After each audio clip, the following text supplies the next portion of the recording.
Hi everyone! Alam kong usap-usapan ngayon ang Hello Love Again.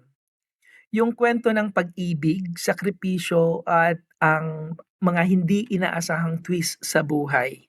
Pero habang kinikilig at naaantig tayo sa love story ni na Joy at Ethan, naisip ko paano kung may version tayo na ang title ay Hello Love, Insured Ka Na? No? Kasi let's be real. Ang tunay na pagmamahal, hindi lang dapat puro kilig. Dapat may protection din. Sa mga agents dyan, ito ang tanong.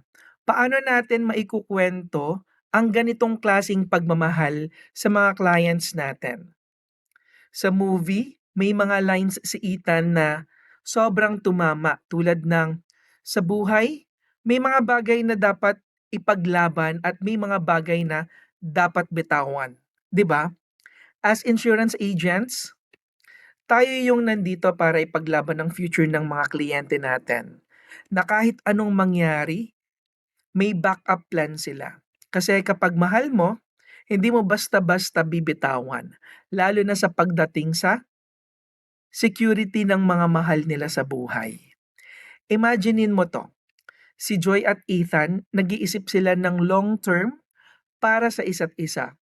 Pero sa atin bilang financial advisors, ganun din. We're not just selling policies, we're building futures. Isang future na kahit may uncertainty, may assurance. Kaya nga, hello love, insured ka na.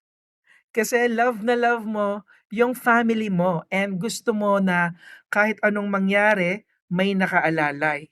And para sa mga clients out there, tanungin mo rin sarili mo, kayo ba insured na? Dahil sa huli, ang life insurance parang love letter din yan. Hindi mo lang sinasabing mahal mo sila ngayon. Sinasabi mo na, I got you no matter what.